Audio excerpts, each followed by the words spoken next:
दिनै जोङो तामुलपुर जिल्ला एबसु आरो तामुलपुर जिल्ला आरसु जथायै जोङो तामुलपुर डिसिनो जोङो मोनसे आर'जलाइ जोङो गथायदों। बाथ्राया बेनो थांनाय 14 फेब्रुवारियाव जितु तामुलपुर जौसिन फरायसालियाव मोनसे घटना जालांबाय जितु खौरां बिजोंनि गेजेरजों बयबो नुदों मोनसे परीक्षा सोलिबाय थानाय समावनो फरायसाफ्रा माने मबाइल बाहायनानै लिरबाय थानाय दा बे भाइराल जादों बिजों मोनसे खौरां बिजोङाव बेखौ जों बयबो नुदों।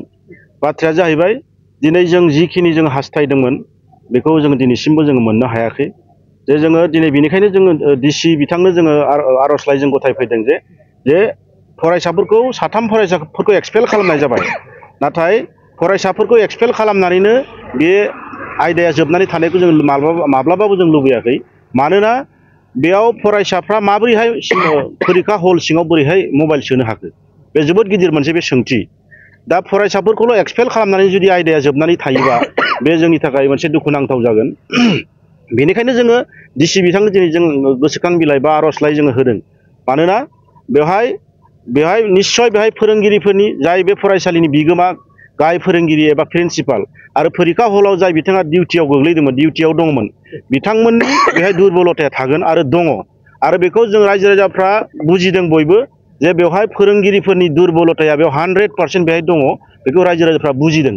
नाथाय जोङो सन्देह जादों मोनसे रहस्य गोनां खोथा रहस्य दङ होननानै जों बुजिनो हादों जे बेखौ बुजिसेयावबो रायजो राजाफ्राबो बुजिदों बेखौ जोंनि माने डिसि बिथांमोनाबो बुजिदों सोलोंथाइ बिफाननि बिबानगिरि बिथांमोनाबो बुजिदों गासिबो बुजिनो हादों। नाथाय बुजिनो हानायनि उनावबो दिनै फोरोंगिरिफोरनि बिथिं जाय बिथाङा डिउटियाव दङमोन जाय बिथाङा बे स्कुलनि फरायसालिनि गोरायुं प्रिन्सिपाल बिनि सायाव दिनैसिमबो मानो एक्सन लानाय जायाखिसै बे जोंनि गिदिर सोंलु।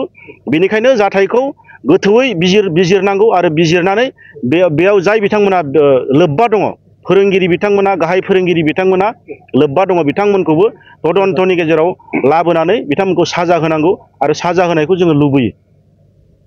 হয়, আমি পোনপ্ৰথমতে নিখিল ডেকা ছাত্ৰ সন্থা তৰফৰ পৰা তামুলপুৰ জিলা সমিতিৰ পৰা আমি প্ৰথমতে আমি ধিক্কাৰ জনাইছোঁ এনেকুৱা এটা পৰিস্থিতিত আমাৰ তামুলপুৰৰ নিচিনা এখন সমাজত যে এই ঘটনাটো হ'ব পাৰিলে আমি একেবাৰে দুৰ্ভাগ্যজনক। আমি আফচোচ কৰিছোঁ, আমি দুখ প্ৰকাশ কৰিছোঁ। তামুলপুৰ জিলা নিখিল বড়ো ছাত্ৰ সন্থা তামুলপুৰ জিলা ৰাভা ছাত্ৰ সন্থা আমি একেলগে যৌথভাৱে আজি আমাৰ ডিচি মহোদয়ৰ ওচৰত আমি মেমৰেণ্ডাম দিবলৈ আহিছিলোঁ যে এনেকুৱা অনৈতিক ঘটনা যাতে আৰু পুনৰাবৃত্তি আমাৰ তামুলপুৰ জিলাত নহয়। আমি ক্ষোভ প্ৰকাশ কৰিছোঁ, দুখ প্ৰকাশ কৰিছোঁ। অতি শীঘ্ৰে পানিছমেণ্ট হ'ব লাগে যে ইনষ্টিটিউটৰ হেড এজন থাকোঁতেই লগতে ডিউটিত থকা ইনচাৰ্জ থাকোঁতেই কেনেকৈ এনেকুৱা ধৰণৰ মানে ঘটনা সংঘটিত হ'ব পাৰে আমি খুব দুখ পাইছোঁ।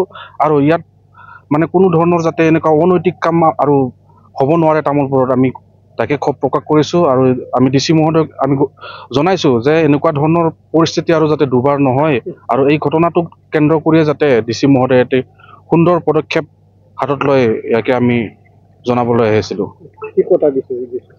ডিচি ছাৰে যিখিনি লিগেল একশ্যনৰ কথা কৈছে তেখেতে কৈছে যে তেখেতৰ ফালৰ পৰা যিখিনি কৰিব পাৰে তেখেতে ইতিমধ্যে কৰাৰ কথা কৈছে আৰু আমাক জনাইছে যে তেখেতে অলৰেডি মানে ছাবমিট কৰিছে। কিন্তু এই একশ্যনটো কেনেকুৱা ধৰণৰ হ'ব আমি এতিয়ালৈকে তাৰমানে যিখিনি জনাইছে আমি সেইখিনিত সন্তুষ্ট হোৱা নাই। আমি ইনষ্টিটিউটৰ হেডজনৰ পৰা আদি কৰি গোটেইখিনি চালি জাৰি চাই এটা ভাল মানে পদক্ষেপ যাতে তেওঁ দিব পাৰে আমি সেইখিনিকে তেওঁৰ পৰা আশা কৰিছোঁ। আমি এতিয়া ক'ব লাগিব যে এনেকুৱা ধৰণৰ পৰিস্থিতিত যাতে মানে পদক্ষেপটো অতি ষ্ট্ৰং হ'ব লাগে। আমি এইটো ক'ব বিচাৰিছোঁ যে যিহেতু তেখেত সমানভাৱে জগৰীয়া গতিকে ইয়াৰ ক্ষেত্ৰত আৰু ইয়াতে কোনো দ্বিধা নাই, ইয়াতে কোনো লুকাই থকাৰ কথা নাই। ডাইৰেক্ট লিগেল একশ্যন হ'ব লাগে যে তেখেতক মানে পাৰিলে বহিষ্কাৰ কৰিব লাগে।